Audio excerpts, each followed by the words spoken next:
Marvel, Hela's husband breaks the universe. Like, share and subscribe. Episode 71, Learning Magic, the beginning of the Avengers, Part 1. After returning to Earth, Yibai fell into a state of doing nothing. Yibai deeply realized that since Hela left, his joy in life had dropped by more than half. Normally he ate, slept and teased his wife, but now he could only be alone. So Yibai found something to do for himself. For him, making money was impossible. He would never be short of money in his entire life after all. Then he got the idea to talk to the Supreme Mage. He planned to learn spells with the Ancient One. He first learned the teleportation spell. As a result, the previous situation occurred. Yibai didn't know much about spells, and he didn't know what grade his talents belonged to among wizards. Although Gui felt that he was pretending to be dumb, but in fact he was really in the unknown about the magic and how it worked. At best, he felt that the spells were much simpler than he imagined. These simple spells are actually enough if you have mastered their principles. The rest is the methods of using it.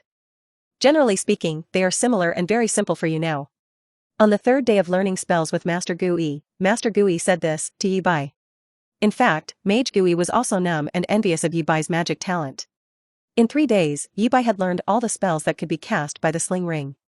Today's Gui had no more magic to teach Yibai. Well, I also feel that way.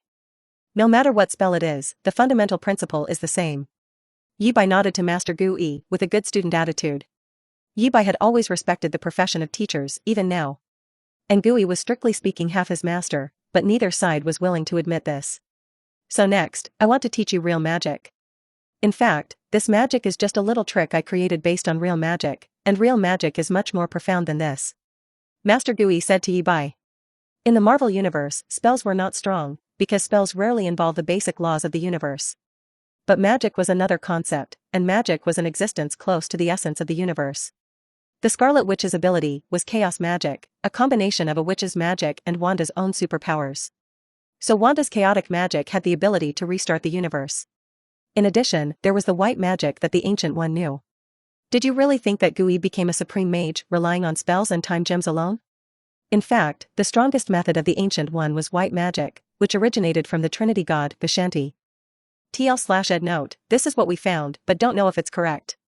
Gui's successor, Doctor Strange, later learned white magic and became one of the top superheroes, able to tie with Galactus in his weak state.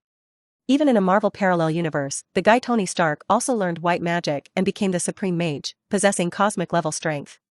The above examples were enough to see how big the gap between spells and magic was. In Gui's words, spells were an introduction to magic and belonged to the simplified version of magic.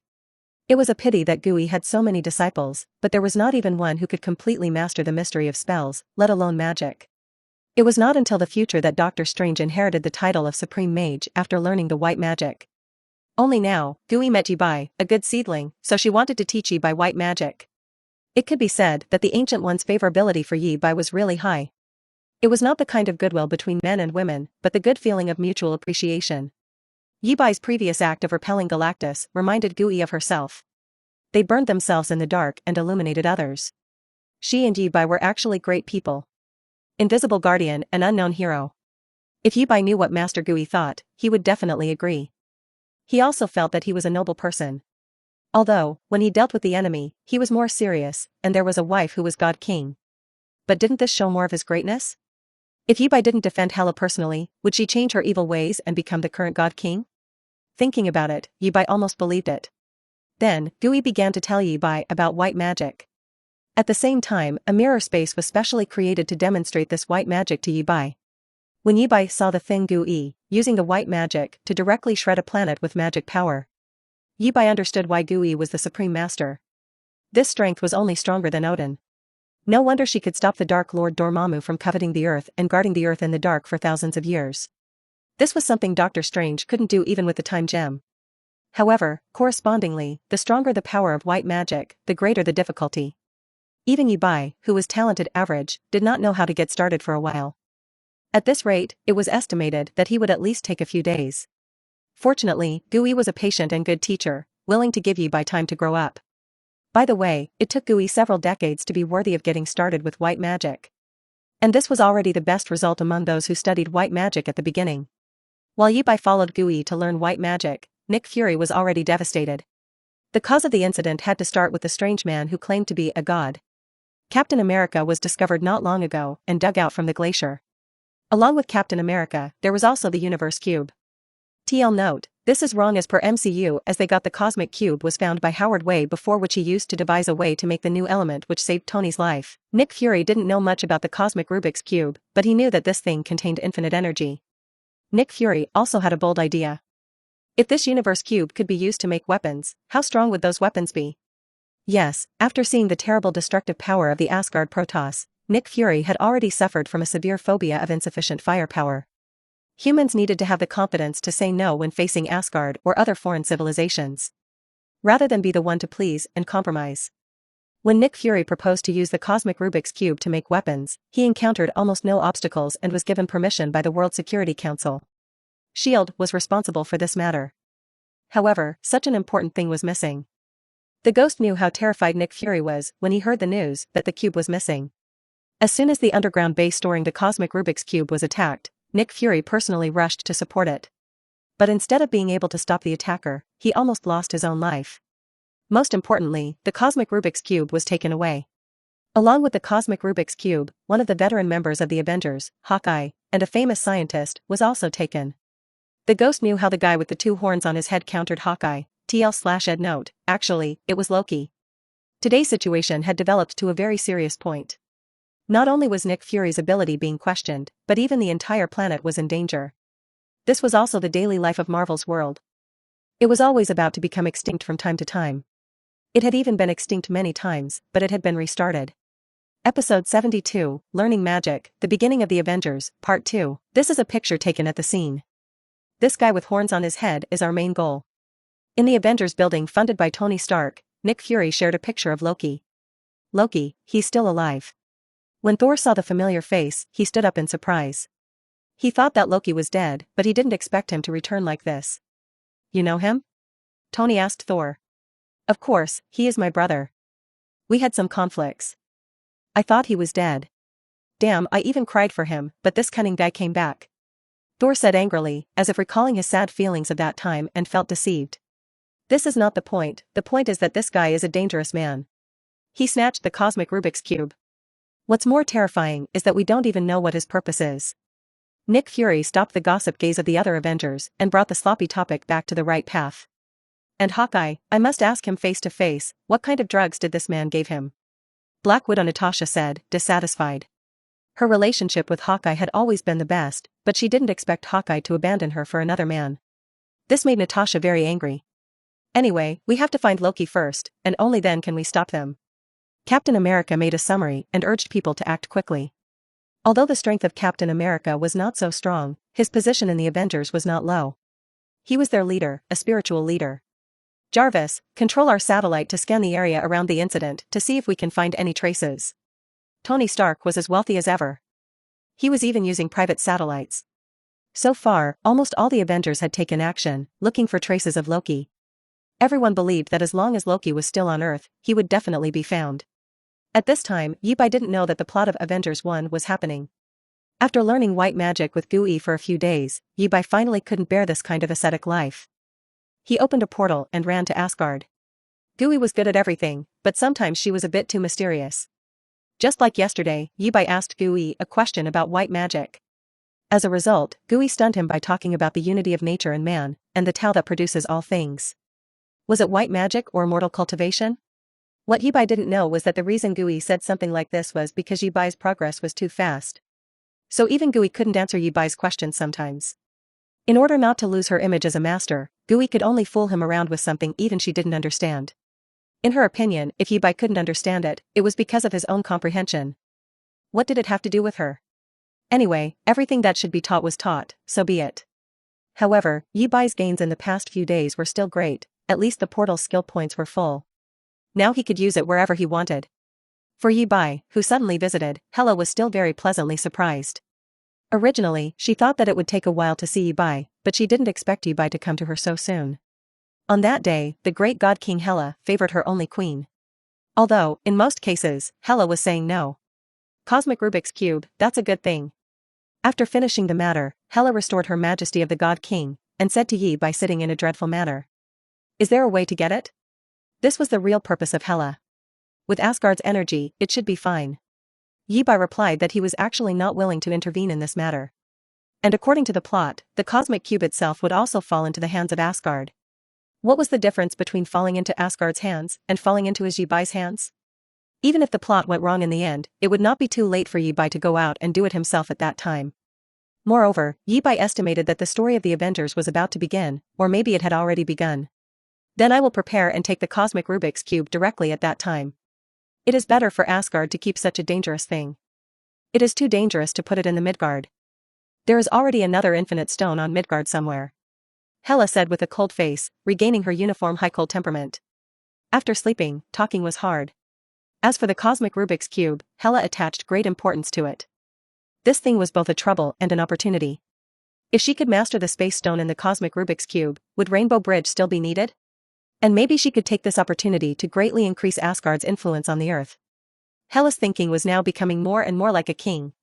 Does Asgard have any plans next? You won't start the war again, right? Yibai asked Hela. Just a few days after he returned to Earth, Hela launched her first active war to become the Queen of Gods. The object of the war was Vanaheim. Without the most powerful Njord, Vanaheim had no resistance in front of Asgard. They announced their surrender in just a few days. Compared to a country on the Earth, the speed of surrender was superb. No, I'm not a war madman. I plan to let Asgard recuperate and accumulate strength. So that in the future, my life will be much more leisurely. What Hela didn't say clearly was that without war, she could be a slap-off shopkeeper. At that time, she could return to the Earth and start a life without shame and restlessness with Yibai again. Before becoming the King of God, Hela always regarded the position of King of God as her obsession. But after she really became the God King, she knew that this was both glory and responsibility. Therefore, she still liked the days she spent with Yibai more. At that time, she was carefree and had no need to think about any superfluous things. Yibai thought for a while and found that this was also good. Now Asgard's fate had changed a lot, at least not as tragic as before. And Yibai wouldn't watch Asgard fall into a crisis. After all, this was Hela's country, and in a sense, it was also his country. Hela was the God King, and he was her queen, but in fact, there was not much difference. Episode 73, The Army Suppresses the Territory, The Invasion of the Chitari Army. The days of gathering were always short. Yibai didn't stay in Asgard for too long. 2 days later, Yibai said goodbye to Hela, opened a portal, and returned to his manor. The first time he returned to the manor, Yibai learned that the plot of the Avengers was already taking place. In the plot, on the roof of the Stark building, Loki's plan was to use a device to make a portal with the help of the cosmic Rubik's Cube. As long as Loki activated that device, Thanos' Chitari army would arrive on Earth. With the strength of the Avengers, it should be enough to handle these.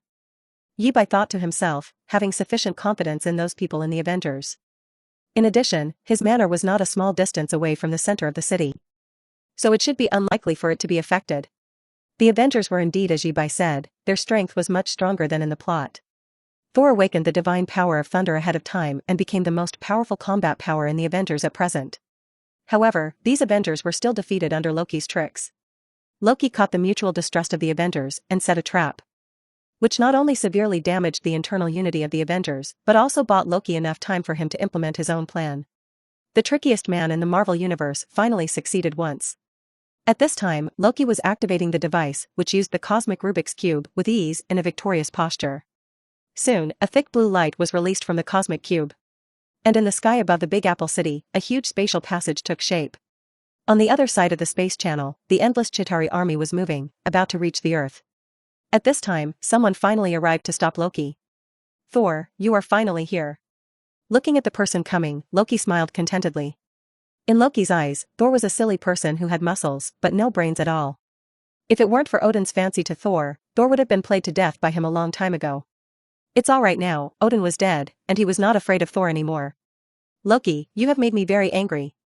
Thor was also completely irritated by Loki's various behaviors. At this time, he couldn't wait to beat up his stupid, stinky brother. The purple thunder was permeating Thor's body, and the powerful divine power was moving under his muscles. Thor was eager to try his strength. Loki was also not easy to provoke, and now that he was holding the psychic scepter, he directly attacked Thor. The two brothers had been in love and killed each other for so long, and it was finally time to decide the outcome. However, in the space passage above the head, the Chitari army had arrived. The Leviathan ships, which resembled a whale, and had countless individual airships like a swarm of locusts, were densely pouring out of the space channel. Recorded by the media, this scene was being broadcast live worldwide. Aliens have invaded. All the residents of New York City saw this. After looking at the scene above their heads, there was only one sentence left in their minds. The United States was very interested in movies about alien invasion, but it didn't mean that they were willing to see this scene actually happen. For the first time, the United States was caught off guard without the highest level of combat readiness. Countless fighter jets took off directly and came towards New York City.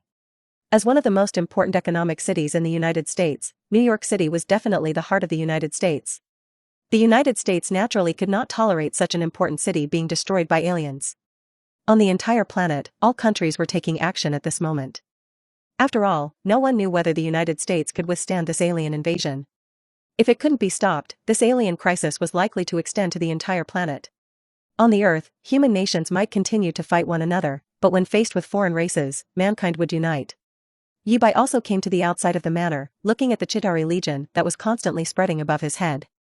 It seems that the movement is a bit too big. Yibai thought, a little uneasy. At this time, the number of the Chitari Legion that came out of the space channel was far more exaggerated than in the movie. These warships and individual airships from foreign civilizations did not land in the Big Apple City in the first place, but continued to spread in all directions.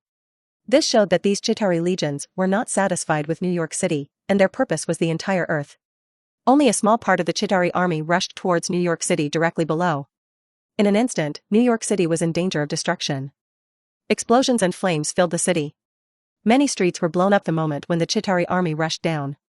Everything was explaining that this was a real alien invasion, and it was by no means a child's play like in the movie. At the same time, those trapped in the Big Apple City were horrified to find that all communication methods had no effect. Not long after the arrival of the Chitari Legion, they attacked the means of communication of mankind. The global network was disconnected, and all mechanized equipment was directly scrapped. This was a dimensionality reduction blow, and it was the ravages of higher civilizations on lower civilizations. Humanity, the baby who had not yet made it out of the cradle planet, was severely beaten by the cosmic bully-level civilization, the Chitari Legion. The war had not had time to start, and everything already seemed to be over. The fighter jets that took off were swept by an electromagnetic wave when they were about to reach the sky above the Big Apple City. All the internal devices of the fighter planes failed, and one by one they fell from the air. The plane that fell down made all witnesses feel desperate. There was no force to fight back. They did not even have the opportunity to struggle. This was the true strength of the Chitari army, and in a very short period of time, they made the human civilization on Earth almost lose its resistance. These things seemed to be a big deal. Yibai was also dumbfounded. This scene surpassed his imagination. Didn't it say that the superhero would save the world? Didn't it say that the Big Apple City would never be destroyed? Movies were really deceptive. Episode 74, The Army Suppresses the Territory, The Invasion of the Chitari Army. Natasha, organize the evacuation of people to a safe place. Hawkeye, you and I will stop these people's attacks and buy time for the masses. On a street in the Big Apple City, Captain America, Steve said to the two companions around him. They had actually arrived when the Chitari army arrived in the Big Apple City. However, just with their abilities, there was no way to stop the invasion. They could only take temporary control of the street and lead the survivors to a safe place. And above them, Iron Man Tony Stark easily wiped out the individual airships of several Chitaurians. Captain, this place is handed over to you. I will clean up the bugs in other places. Tony's words did not have the frivolousness of the past, and they seemed very solemn. After leaving such a sentence, he flew over this block and rushed towards the other Chitari. Looking at Tony's busy figure, Captain America was envious of him. He also wanted to play a bigger role, just like Tony, and repel more enemies. However, he couldn't do it. Hawkeye and Natasha were the same. They watched Tony Stark fly around like a bird and their heart was full of bitterness. Everyone was a part of the Avenger Alliance. Why did they all have different styles of painting? Why did it feel that the two of them came to the Avengers to make soy sauce? Although they thought a lot, the movements of their hands were not slow, and they took the survivors to a safe place for refuge in an orderly manner. At this moment, a peculiar loud cry sounded. Then a huge Leviathan ship, with an unstoppable force, destroyed an entire block of buildings, and rushed towards Captain America and others. This overwhelming posture was as if to directly smash the three of them. Captain America and the others also had serious faces, without any confidence in their hearts. If they were asked to deal with other Chitari soldiers, they were okay with it. But dealing with this kind of big guy was really too difficult for them. The strength of the other Avengers had nothing to do with the three of them. To some extent, Captain America, Black Widow, and Hawkeye were just ordinary people with better physical fitness. They neither had powerful black technology nor superpowers due to them being mutated. Faced with such a scene, they were naturally powerless. Fortunately, just when Captain America and the others were at a loss, a green figure fell from the sky and landed in front of them. The Hulk had protected the three of them at this critical time. Those broad shoulders and strong muscles gave the three members of Captain America's group a sense of security. The Black Widow even had stars in her beautiful eyes. She felt that Hulk was too manly.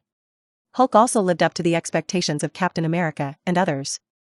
After an angry roar, he took the initiative to rush towards the giant Leviathan ship of Chitari.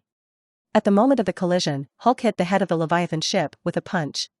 The huge Leviathan ship, which was over 100 meters in length and weighed over several thousand tons, stopped its rampage as if it had encountered an obstacle that was difficult to break through.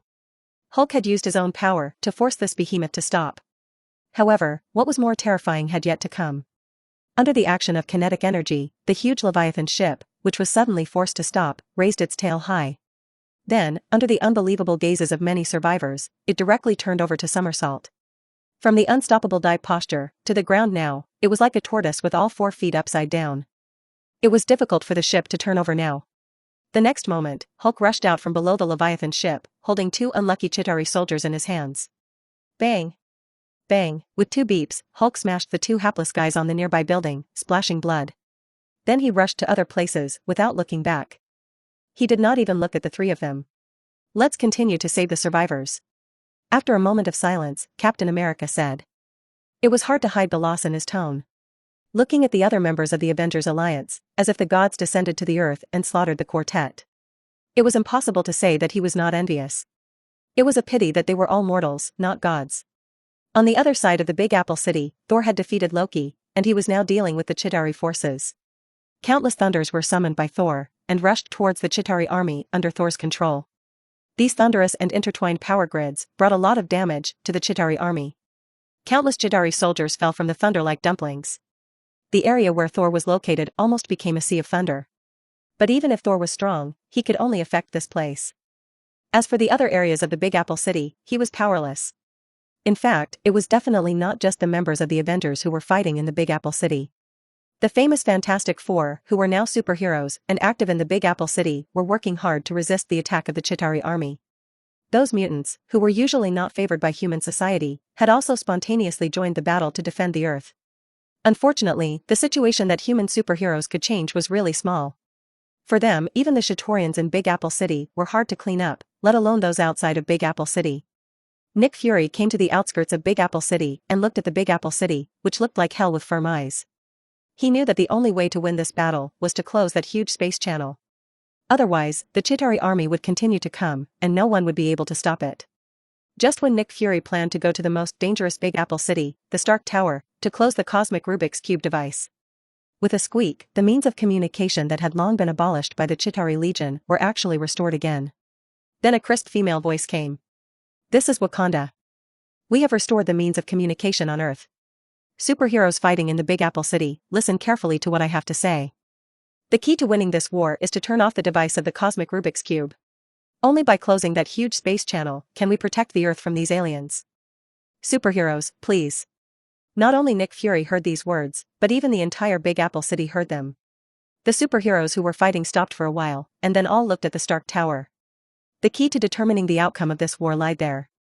However, in contrast, the vicinity of Stark Tower was also the place with the largest number of Chitari troops. This was a war that was destined to be very difficult. Yi Bai hadn't made a move yet. He believed in the superheroes of the Avengers.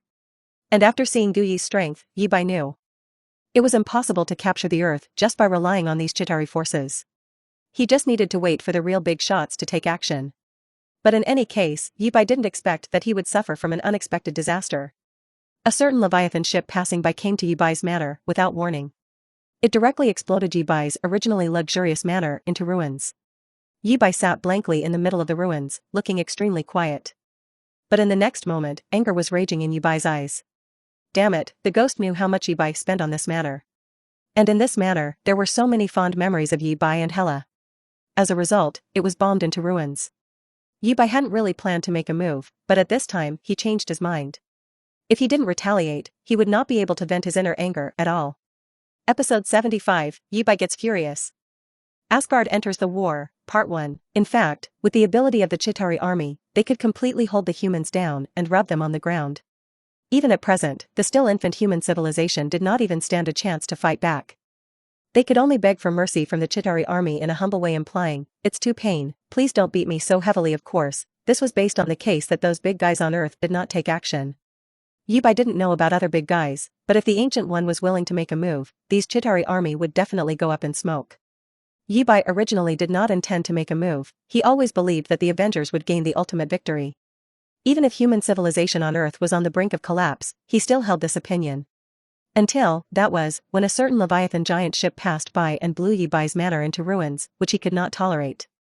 Yibai, who originally intended to watch the superheroes in action, felt the need to make the Chitari army aware of their mistakes. So after accepting the fact that his house had collapsed, Yibai rushed straight out of the ruins. With great speed, he caught up with the Leviathan ship that had blown up his manor. Then, 2 hot lasers rushed out of Yibai's eyes and pierced through the Leviathan ship without any hindrance. The next second, the great Leviathan ship was cut into 3 sections by Yibai's super hot rays. It was like cutting butter with a hot knife. The whole process was smooth. An explosion followed after, and the original huge Leviathan ship was completely scrapped. Even looking at the giant Leviathan ship that fell down like a fireball disintegrating into 3 sections was not enough to vent out Yibai's inner anger. At the same time, what he did also attracted the attention of the other Chitaurians. It was not known if it was an order issued by the commander of the Chitari army or not, as they started to rush towards Yibai one after another. So much that even those superheroes in the city of New York noticed and questioned why so many of the enemy troops were surging towards the direction of the suburbs. But now was not the time to think about this. They had to hurry towards the Stark Tower in order to shut down the damn Tesseract device. Yibai didn't know that his unintentional action had actually relieved a great deal of pressure from the superheroes. At this time, he was facing the encirclement and suppression of the Chitari army all alone. An overwhelming number of Chitari soldiers had surrounded him. Then, there were countless energy beams being fired, and even a dozen Leviathan ships around Yibai launched their main guns at him. Countless light bullets mixed with more than a dozen beams of laser attacked Yibai, making the sky seem a little bright for a while. No doubt that the weapons of the Chitari Legion were far more powerful than those on Earth. The main guns of these Leviathan ships could make even Hulk, a rough and brawny character, feel great pain. And the focused firing of more than a dozen main guns could directly injure Hulk to a severe degree. Even the Hulk would not dare to resist against this round of barrage. But Yibai didn't move. He allowed himself to be hit by these light bullets and laser beams at will.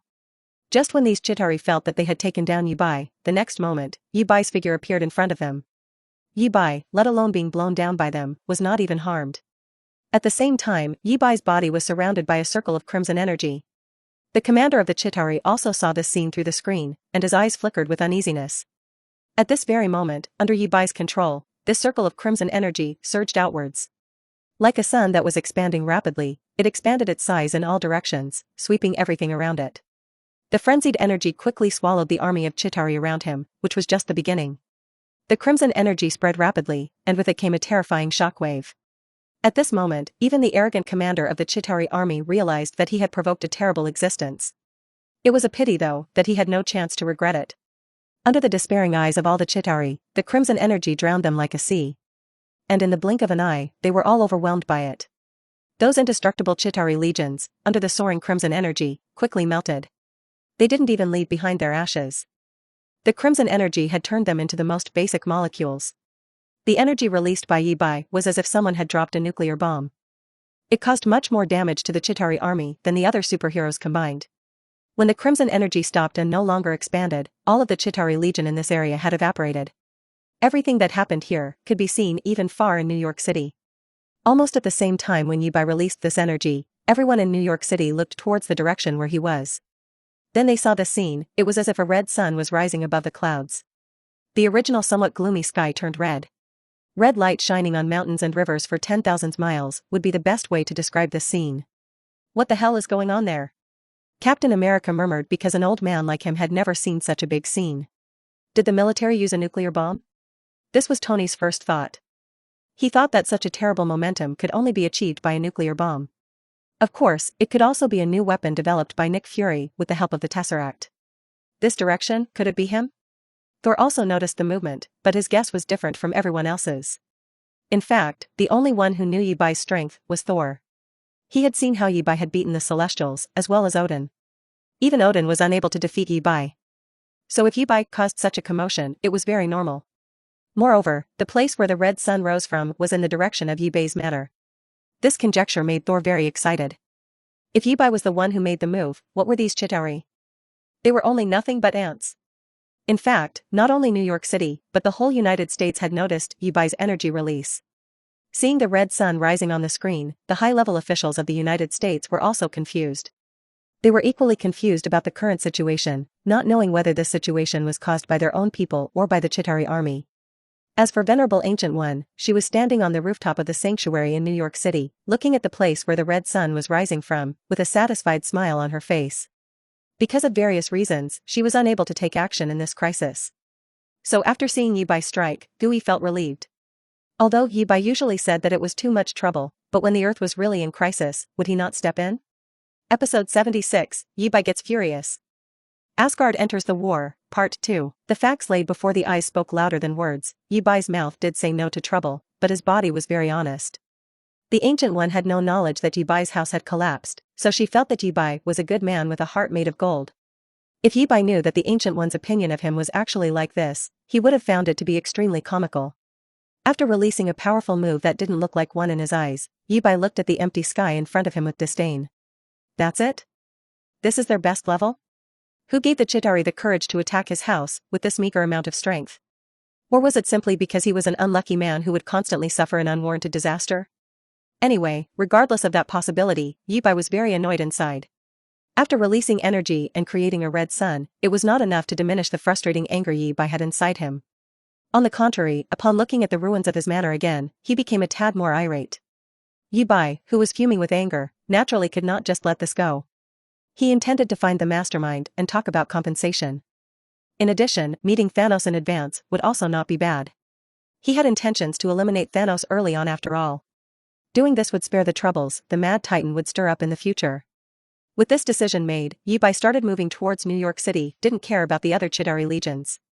Under a series of ear-splitting booms, a trail of clouds appeared before Yi-Bai. And like a comet, he rushed into the now chaotic New York City. Yi-Bai ignored the passing Chitari legions. He had a singular destination in mind, the huge spatial channel overhead. Yi-Bai's arrival naturally drew the attention of many people. However, because of his speed, no one could figure out his identity. Captain America and the Avengers could only watch as an unknown object flew over their heads, leaving a series of sonic booms that left their ears ringing. Only Thor could barely make out Yi-Bai's appearance. Just like I guessed, it's him. Thor thought excitedly as he looked at Yi-Bai. The man had defied the odds and entered the battle. Although Thor boasted as a brilliant fighter, he was still unable to hold up the situation by himself. If Yi-Bai came to support, then he would have the confidence to dispose of all the Chitari legions over New York City. However, what made Thor dumbfounded was that Yi-Bai did not stop even after entering the middle of the battle. Instead, he dove headlong into the space channel above their head. As for the Chitari legions who were preparing to come out from within the space channel, they possessed 8 lifetimes of bad luck. They didn't even get to take a look at the brand new world of Earth before they were blown away by Yi-Bai, who suddenly appeared out of nowhere. The super heat ray ability became a trauma that the Chitari never wanted to remember. It was unknown how many Chitari died under Yi-Bai's 2 terrifying red rays. Hey, Thor, what was that? I think I saw something go inside the space channel. Tony came to Thor's side very promptly and asked him. I do not know why he went inside the spatial channel. Thor vaguely replied. He did not disclose Yi-Bai's identity. He had also come into contact with other superheroes and knew that there were many who preferred anonymity. He guessed that Yi-Bai was one who had such ideals. Well, good luck to him. Thor, I need you to cover me. I have to take down the Tesseract device. Tony didn't dwell on the previous matter for too long. They still had the urgent task to shut down the space channel. Otherwise, an endless stream of Chitari would continue to pour out. Because of the intensity of the situation, they did not notice that no more Chitari troops were coming out of the spatial channel above. Despite this respite, the situation in New York City was still very bleak. Many Chitari legions were still wreaking havoc in the skies of New York City. On the Stark Tower side, the Chitari Legion had completely occupied it. Previously, the Hulk wanted to rush over, but the Chitari Legion defended the tower and he received a severe injury. Whether it was Tony or Thor, they were not confident that they could do it alone. Cooperating was their only choice. All of a sudden, a 7-colored pillar of light descended in the skies of New York City. It directly landed on top of the Stark Tower. It's the Rainbow Bridge. Asgard is coming, reinforcements are here. Thor's previous expression, which was somber with the situation on hand, had now immediately cheered up. During difficult moments in life, getting help from home was very relieving. Thor felt like his body was filled with strength again. When the seven-colored light dispersed, Hela, who was donning a golden battle armor and riding the giant wolf Fenrir, appeared with Asgard's army around the Stark Tower. Flying machines shaped like sailing ships were dispersing under Hela's orders. They began chasing the Chitari airships. Since ancient times, the Atrium has been one of the 9 realms. Asgard is the leader of the 9 realms. It has the obligation to protect the 9 realms from foreign civilizations. Warriors of Asgard, destroy those who intrude our land. Hela exclaimed to the army behind her, announcing the legitimacy of Asgard's troops and boosting her side's morale. The Asgardian warriors, behind Hela, bellowed and rushed towards the Chitari legions.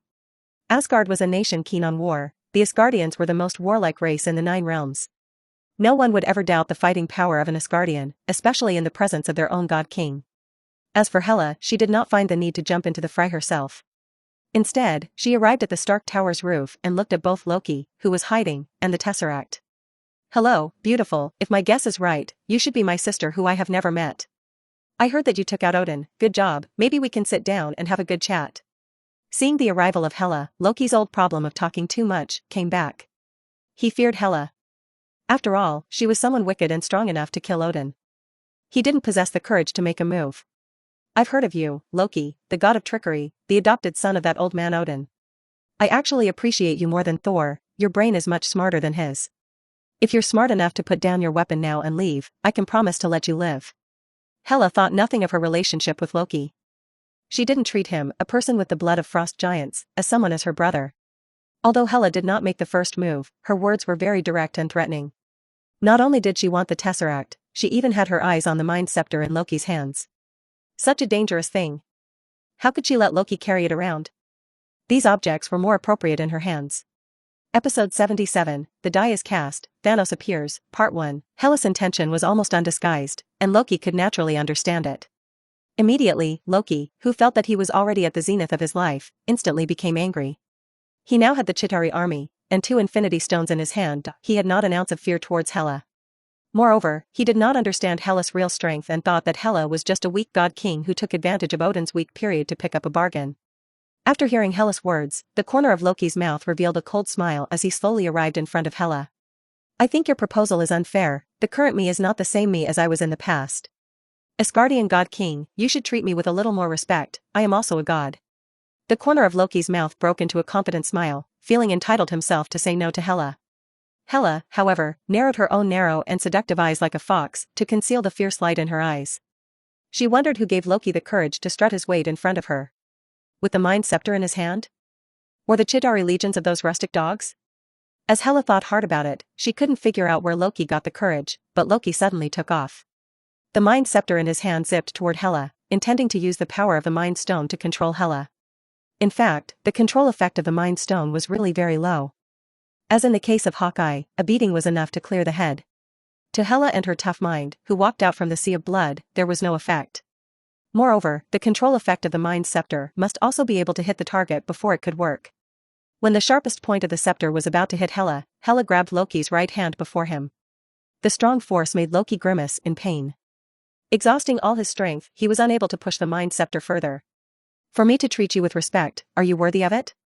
The corner of Hela's mouth revealed a cold smile, looking at the comical Loki in front of him as she said coldly. Loki also panicked inwardly, realizing that the situation was a bit bad. He was seemingly billowing too far. Just when he wanted to pull back, Hela's right hand that gripped Loki increased in strength suddenly. With the sound of click from the bone movement, Hela twisted the right hand of Loki. "Ah!" Loki could not hold back any longer and cried out in pain. The scepter in his hand also fell on the floor, not being able to hold on to it anymore. "How disappointing, you are much worse than Thor, at least he had a hammer." Hela looked down at Loki, who held his right hand and was in great distress, and mocked mercilessly. But it was normal, even if Thor was naive, he was still Odin's child, not to mention the potential he had. Loki was much worse, the strength was not on par with Thor, otherwise why would he be called the god of tricks and not the god of war? "Enough, I've had enough of the Odinson family's arrogance. I repeat, I am a god." TN, remember the Hulk scene from the movie? "You are a god, but I'm a god-king, what are you in front of me?" Hela, however, did not consider Loki's anger in the slightest. In Yibai's words, Loki's current behavior was called an incompetent fury. Liked to make trouble, but also liked to prod. This was the reason why Loki always failed. He couldn't even be considered a villain, he was just a comical clown. Hela also did not have the patience to play with Loki. Her first priority was to get the 2 Infinity Stones first. So Hela directly and neatly nailed Loki to the ground by pinning one of his legs, by using her night sword. If not for Frigga's previous request to keep Loki alive, Hela could have even beaten Loki into paraplegia. Do not expect Hela to be merciful, she even blinded one of Thor's eyes, although this thing did not happen now. As for Loki, he was lying on the ground with his eyes staring at the sky. He really suffered a huge shock, bigger than the previous duel with Thor, that he lost. So much so that he now began to doubt life and ponder the meaning behind his existence. Hela, on the other hand, took the Mind Scepter and arrived in front of the Tesseract's device. Looking at the shield created by the overflowing energy from the Tesseract, she took the scepter and stabbed it directly. The energy shield of the Tesseract was destroyed under the effect of the Mind Stone, and Hela held the Tesseract in her hand unimpeded. The blue pillar of light that had been traversing the sky, maintaining the space channel, slowly closed off at the moment when the Tesseract was in Hela's hands. At this point, Thor flew over from afar. After seeing that Hela has destroyed the Tesseract device, he immediately became anxious. Brother-in-law is not back yet, he just entered that space channel. Under the anxiety, Thor even called Jibai as brother-in-law. That meant he actually inwardly acknowledged that Hela was his sister, although he hadn't called Hela that once. Hela smiled and also looked at Thor strangely, as if doubting Thor's address toward Jibai. Thinking differently, if Hela was in Thor's place, she would never acknowledge her as her sister. Because Hela had not only killed Odin, but had also thrashed Thor. Unless, in fact, Thor's heart was actually a jitterbug, like a masochist. Of course, Hela also did not look deeper in this matter, it was just a term of address. She also did not have the idea of making a move on Thor, maintaining the status quo was actually quite good. As for Jibai, Hela did not worry about him at all. Don't worry, he's more capable than you can imagine. Hela said to Thor, sort of comforting him a little. Thor smiled inwardly, and the concern also lightened a lot. After all, even Hela said so, that Jibai was certainly fine. Then, Thor saw Loki lying on the ground, doubting his existence. If it was before, seeing Loki in this tragic state, Thor might still feel some pain. But after being played by Loki so many times, plus what Loki did, Thor only felt delighted. Letting this guy who was the reason behind this situation stay alive could be considered a blessing. Thus, this invasion led by Loki, Chitari Legion incident, completely came to an end. The next thing to do would be to clean up the Chitari legions that were still left on Earth. On the other hand, Jibai. After rushing into the space channel, Jibai directly left Earth, turned around and emerged in the pitch-black universe. In front of Jibai, there was a vast armada of ships. There were countless small spaceships like the Leviathan, and many medium-sized spaceships shaped like a spider. In the center, there was a huge, cross-shaped giant spaceship. Episode 78, The Die is Cast, Thanos Appears, Part 2. Undoubtedly, Jibai was intruding into the Chitari's lair. It may even be the lair of Thanos. And in fact, Jibai was just headed towards Thanos. Although on Earth, Jibai destroyed many Chitari ships. But Jibai was still not satisfied, the inner anger had not yet calmed down. This huge fleet in front of him was just right. The sudden appearance of Jibai also caused the Chitari to be a bit confused. There was some confusion about Jibai's identity. However, this did not prevent them from launching an attack on Jibai. Immediately, there were hundreds of ships like Leviathan giants flying towards Jibai. After entering the range, there were countless shots discharged towards Jibai. The type of powerhouse that could not move to blow up a street was still relatively rare in the universe.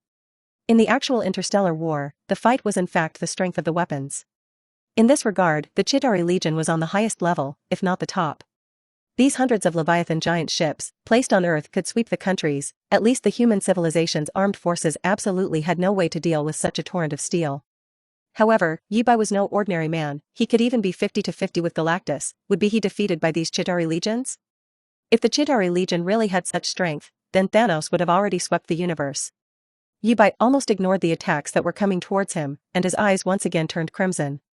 Super heat rays shot out from Jibai's eyes again, like a death ray, towards those Chitari ships. In the environment of space, the vacuum could not transmit sound. So even if the spaceship blew up, there was no sound of explosion coming from it. Jibai's super heat ray was like the scythe of death, mercilessly slicing through the hulls of these Chitari ships. All the Chitari ships that were hit by the super heat ray directly exploded silently. Like fireworks, one Chitari ship after another exploded and then silently disappeared. This was the cruelty of interstellar warfare, even the burning was silent. After easily destroying these small ships of the Chitari Legion, Jibai did not stop, but directly headed for the largest ship. that the largest ship, there must be the Chitari Legion's leader. Even Thanos might be inside. So Yibai did not wait for those ships hit by the super heat ray to cease burning. He could not wait to cross this explosive area, and headed straight towards the target. Yibai's goal was so obvious, the Chitari Legion also reacted naturally. The largest ship, which resembled a cross, had already started to evacuate, while the other Chitari ships were firing at Yibai, buying time for the largest ship to evacuate. Yibai ignored the attacks of those spaceships, and aimed at the largest ship and flew toward it. But along the way, Yibai didn't mind the chance to have some action against those ships that attempted to block him. Yibai raised his palm, aimed at the heaviest concentration of Chitari Legion ships, and directly launched a huge cosmic ray. This skill, Yibai copied from the Galactus. It was very powerful, had a huge splash radius, and belonged to the domain of AoE skills. The white cosmic rays swept across the whole area, and all the spaceships that were grazed directly exploded silently, without even the slightest room for resistance. In a blink of an eye, while using the cosmic ray, Yibai caused a huge amount of casualties to the Chitari Legion. At least 1/6 of the spaceships were destroyed under this huge white ray. This was just Yibai's true level of strength, the Earth was still too small to him.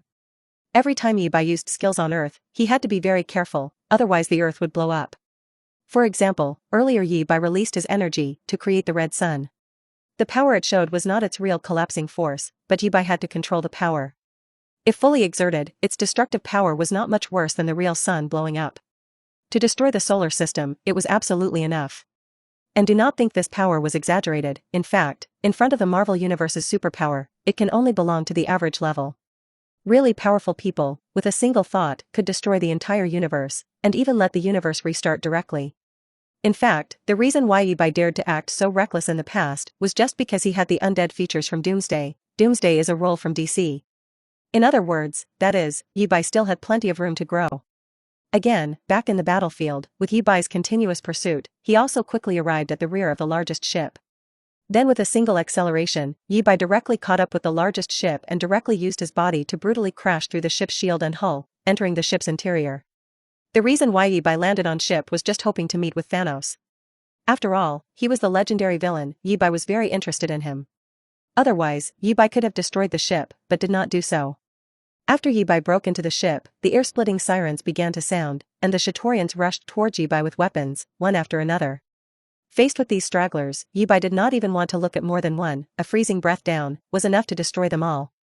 After walking through a group of ice sculptures, Yibai arrived at the ship's main control room, which was also the most important point of the ship. Yibai blasted open the door of the main control room, and broke into the interior of the main control room. Immediately, some Chitari opened fire on Yibai, trying to stop him with the weapons in their hands. Their fate was obvious, Yibai's hands did not even bother to move, and a mouthful of frozen breath, then resolved the battle. Just after looking around the main control room for a while, Yibai regrettably found that Thanos was not here. This ship, there were only the Chitari Legion commanders, still frozen into ice sculptures, by Yibai. Just when Yibai felt bored and intended to completely destroy the ship, the big screen behind Yibai suddenly lit up. Then, a big face full of wrinkles appeared on the screen. Thanos, there was no doubt that he had been aware of what had happened to the Chitari Legion. It seems that Loki's action was a failure. Thanos looked at Yibai, and slowly said, with a confidence, that he was in control of everything. Yibai also slowly turned around, the first time to really see this ruthless man who would probably exterminate half of the life in the universe. As you can see, Loki, that guy simply can never succeed, why don't you come yourself? Yibai asked Thanos, seemingly regretting that he could not really meet him. Although they had seen the real appearance of each other at the moment, it was only through some sort of interspace communication. The real Thanos, no one knew that he was hiding in which corner of the universe. I will be there, but not now. When the wheels of history begin to turn, I will carry the mandate of heaven, to complete what I should do. As if foreseeing his own future path, Thanos plausibly said to Yibai. Subsequently, the screen darkened as Thanos ended this video chat. Although Yibai regretted that he could not catch Thanos, the mastermind behind everything, and beat him up, this event had to end in this way. Anyway, Yibai does not want to look all over the universe to search for traces of Thanos. Episode 79, The Nidavellir Tragedy, Thanos Kill Stealing, Part 1. After ending the first video call with Yibai, Thanos' face turned gloomy quickly. In fact, he was not as confident as he appeared in front of Yibai, but rather a little worried. In Thanos' plan, there was no Yibai, which was to say that Yibai's appearance disrupted Thanos' entire plan. So much so that he now had to make some changes to his plan, for Yibai's sake. What the hell, where in the universe emerged from such a strong enemy? Thanos was a little puzzled. Before meeting with Yibai, he never even knew there existed such a person. When Thanos witnessed Yi-Bai destroy the Chitari Legion in its entirety, he realized that this guy who suddenly appeared would become his biggest obstacle in the future. Even Thanos was grateful that he was not with the Chitari Legion, otherwise now his head would probably be ripped off. The most important thing was that Thanos did not even have any idea on how to restrain Yi-Bai. Yi-Bai's strength gave Thanos a sense of restlessness that he could do nothing about. Just when Thanos buried his head thinking hard about how to deal with Yi-Bai, his loyal henchman Ebony Maw returned with good news. Lord Father, without disappointing your expectations, we took down Nidavellir. After those dwarves forged your weapon well, I extinct the dwarf race. Ebony Maw gracefully bowed to Thanos, and then said. Thanos smiled with joy. He knew that the first step of his plan had been completely successful. Nidavellir's dwarves were the best craftsmen in the universe, they could forge artifacts beyond the imagination of common people. Just like the Infinity Gauntlet that Thanos always desired, now had been forged by the dwarves. But it was just because of this point that Thanos wiped out almost all of the dwarves in Nidavellir. He could not allow the dwarves to forge a second Infinity Gauntlet. Although by doing so, he was making an enemy of Asgard. Because Nidavellir was one of the 9 realms and the territory of Asgard. Well done, you've made a perfect start to our plan. Thanos praised Ebony Maw, and was very satisfied with him, who always accomplished Thanos' tasks perfectly. In fact, this was also associated with Thanos' well-thought-out plan.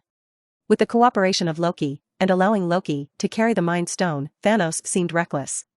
But in fact, it was using Loki to travel to Earth in order to attract Asgard's attention.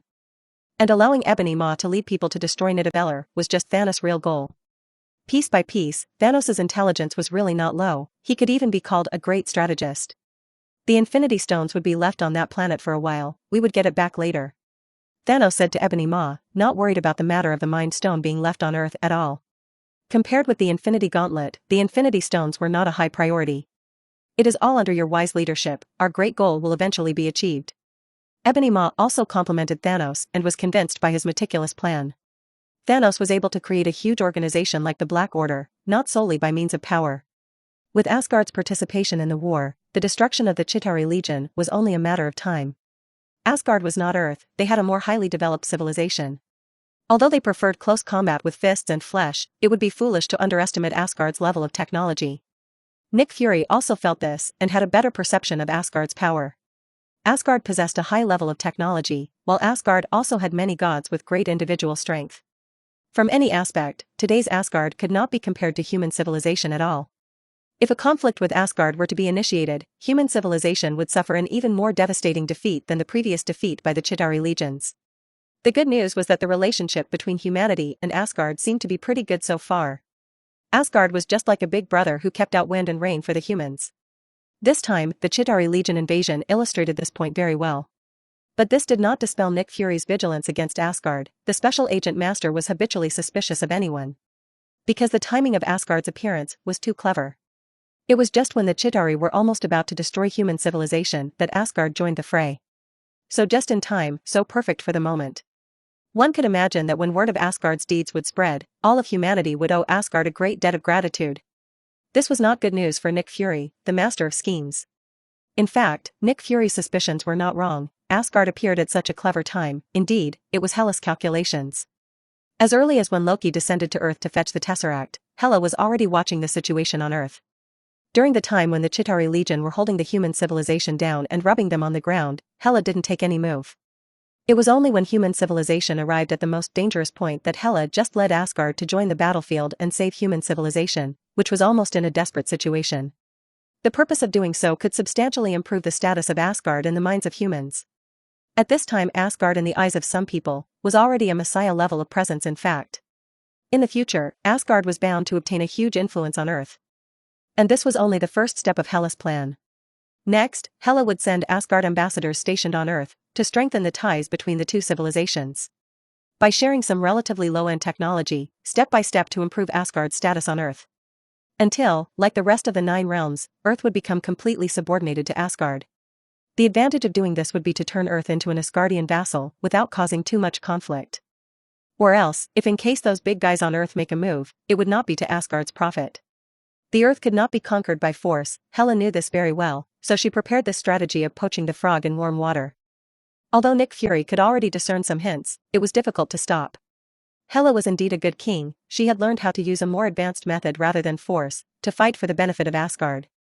Although doing so would not be fair to the humans on Earth, Hela's current stance was tilted towards Asgard. Moreover, the humans on Earth do not lose out, at least they gained a reliable big brother. Once thinking that the God King of Asgard was now Hela, Nick Fury would inevitably think of Yi-Bai. As early as when Hela had not returned to Asgard, Nick Fury already felt that Yi-Bai was very lucky. Now, it was even more so. This lucky guy picked up a God King as a wife, lying on the summit of life. To be honest, Nick Fury was a little envious. Now that he was reaching middle age and still single, he also wanted such a powerful wife as his prop in fact. Unfortunately, with his overwhelming facial features, it was difficult for him to achieve this goal in his life. Episode 80, The Nidavellir Tragedy, Thanos Kill Stealing, Part 2. Hela's mood was very pleasant, and the harvest of this descent to Earth was even greater than she had imagined. Not only did she achieve her goal and reap a wave of prestige on Earth, but she also obtained the Tesseract. At the same time, there was also the unexpected gift, the Mind Stone. All this made Hela very satisfied, until a news suddenly arrived from Asgard.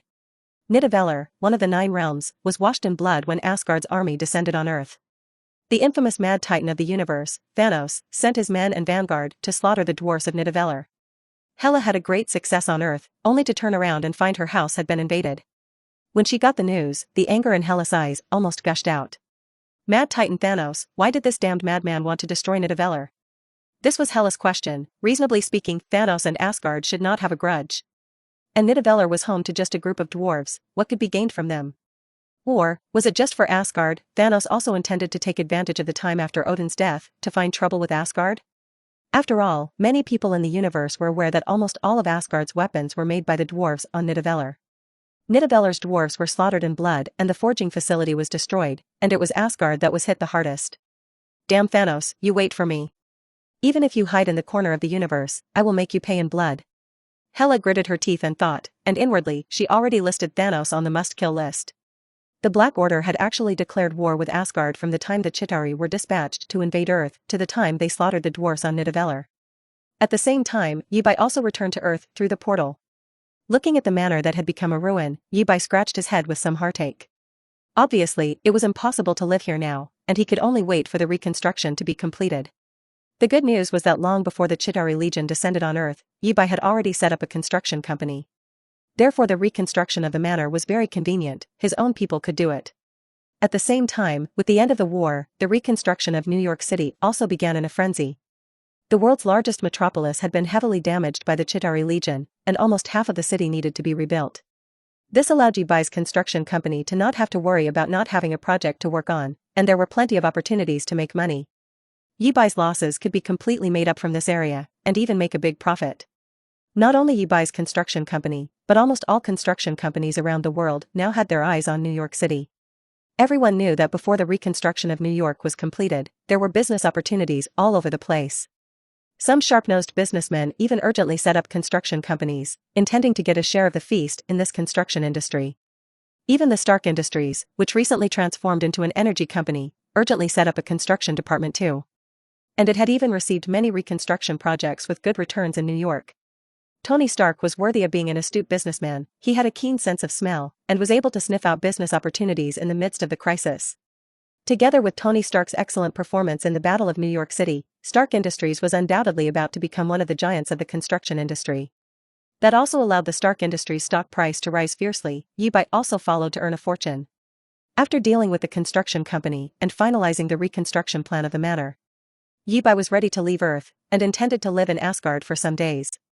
The manor was destroyed, he also temporarily did not have the mood of staying on Earth. When the reconstruction was complete, then it was time to return. In addition, Yi-Bai had another purpose for traveling to Asgard. And that was to understand Thanos as much as possible. Compared to Earth's barren information about the universe, Asgard's information was much more profound. In Asgard, there must be a lot of information about Thanos. And what Yi-Bai needed most was to know Thanos' location at present. After the previous communication on video, Thanos had been on his agenda of killing. Because Yi-Bai always had a feeling inside, Thanos might be more difficult to deal with than he thought. Thanos was apparently more intelligent and more cautious than the movie. Such a time bomb, Yi-Bai felt it was better to defuse it earlier. Soon, Yi-Bai arrived at Asgard and met Hela, who had just returned from Earth. Looking at the Tesseract and Mind Scepter in Hela's hand, Yi-Bai did not feel surprised. With Hela's strength, getting these 2 Infinity Stones was just a very simple matter. Just doing so may lead to a chain reaction that would be the future of superhero Vision may not appear. But for Yi Bai, Vision was only a stranger now, so whether Vision could appear or not, Yi Bai really did not care about it at all. Seeing Yi Bai's arrival, Hela was very excited. After hearing that Yi Bai, because the manor house collapsed, there was no place to stay and intended to come to Asgard to stay for a while. Hela suddenly found that the appearance of the Chitari Legion didn't seem a bad thing to her. Thanks to the Leviathan ship that accidentally destroyed Yi Bai's manor, it did a good thing. As for those memories carried in that manor, Hela regretted it but did not intend to force it. Every day she spent with Yi Bai now was a new memory, so why cling to the past? But soon, Yi Bai said a name that she hated very much, Thanos, that damned crazy titan, sooner or later I will kill him. Hela said with some anger. The more she thought about Nidavellir now, the more angry. It really was a home invasion and it had caused major damage. The dwarves were the best artisans in the universe, and that was a valuable asset to Asgard. That is to say, when Loki led the Chitari Legion to attack the Earth, Thanos sent his men to destroy Nidavellir. Yi Bai learned the whole thing from Hela's mouth and concluded. Hela nodded, this time it was indeed her loss. Otherwise, she would not be depressed until now. Yi Bai, on the other hand, thought more Thanos' performance exceeded his expectations. He didn't even know that Thanos attacked Nidavellir at this time, was the original plot so, or he brought the butterfly effect. The original plot, Yi Bai had now stopped believing blindly, and he began to understand somewhat the idea of the Celestials. His existence brought the original story of the Marvel world to an unknown ending. At the moment, Yi Bai was not sure whether this ending was good or bad.